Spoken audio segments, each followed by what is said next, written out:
చూడండి, యేసుప్రభు ఒక ఉపమానం చెప్పారు. ఏం చెప్పారు?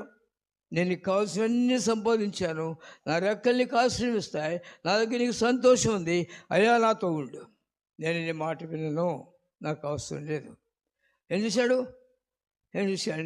క్షణికమైన సుఖ సౌఖ్యముల కొరకు తన జీవితాన్ని పాటు చేసుకున్నాడు, వెళ్ళిపోయినాడు. ఏమో దొరికింది అతనికి? చెప్పండి, ఏం దొరికింది? తిన పొట్టు దొరికిందా? అది పందులు తిన పొట్టు కూడా. పందులు తిన పొట్టు ఏంటి? లోకము, లోకపాసులు, లోకంలో అంతా పందులు తిన పొట్టే. ఇది కూడా దొరకదు నీకు. ఇది పోయింది, చేతిలోది పోయింది, ఊతలోది పోయింది. గుర్తుపెట్టుకోండి, ఏం పోయింది? చేతిలోది పోయింది. ఊతలు మీకు తెలియమేమో, మీరు వచ్చిన కోతలేవేమో, మాకు తెలుసు. ఊతలు తీసుకెళ్ళి పట్టించేవాడు, చేపలు ఏం కానీ దాంట్లో కట్టుకుంటే తీసుకొచ్చేవాడు. అయితే నా బొట్టి తెలివితో కూడా ఏం చేశా అంటే, వీళ్ళు వేయంగానే కాలు కింద ఒకటి పడిందంట, ఊతతో ఒకటి పడిందంట. ఏం చేశాడు? కాలు కింద తీసుకున్నాక ఊతలో తీసుకొచ్చని వంగుతూ ఊతను కూడా పక్కకు కొంపాడు, పైకి లేపల పక్కకు కొంపాడు. ఇది పోయింది, అది పోయింది. భక్తి జీవితం అంతే, లోకంలో ఏది నీతో ఉండదు, గుర్తుపెట్టుకో. లోకము దాని ఆశలకైతే. అయితే నిన్ను లోకములో ఎండిన భూమిని ప్రవాహ జలముగా చేయడం కొరకు నిన్ను ఏర్పరచుకున్నారు ఆయన. చదువు 84వ కీర్తన. వారు బాకాల్లో నిలబడి వెళ్ళుచు దాని జలమయముగా చేయుదురు. తొలకరి వాన. ఏమని? తొలకరి వాన. ఏంటది?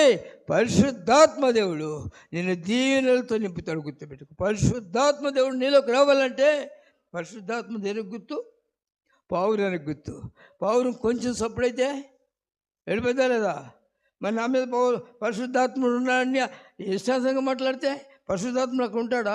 ఎలా పడితే ఎలా మాట్లాడితే, ప్రేమహీనంగా ఉంటే లోకంలో ఎన్ని పనిస్తుంటూ ఉంటాడా? ఉండడు కదా.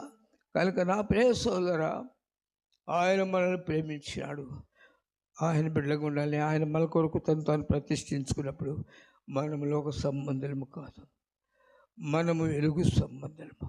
మనం ఆయనలో ఉన్న దీవెనలన్నీ పొందుట కొరకు మనం ఆశించినట్లయితే అనేకులను జలమయం చేస్తాం, అనేకులు దేవుని దగ్గర నడిపిస్తాము. ఆ గొప్ప సంతోషం దేవుడు మనకి ఇస్తాడు. కనుక ప్రియ సోదరా, నిన్ను నీవు, నన్ను నేను ప్రతిష్ఠించుకుంటూ నేర్చుకోవాలి. ఆయన నా కొరకు ప్రతిష్ఠించుకున్నాడు, నేను ఆయన కొరకు ప్రతిష్ఠించుకుంటాను. ఆయన కొరకు నువ్వు ఎప్పుడైతే ప్రతిష్ఠించుకుంటావో,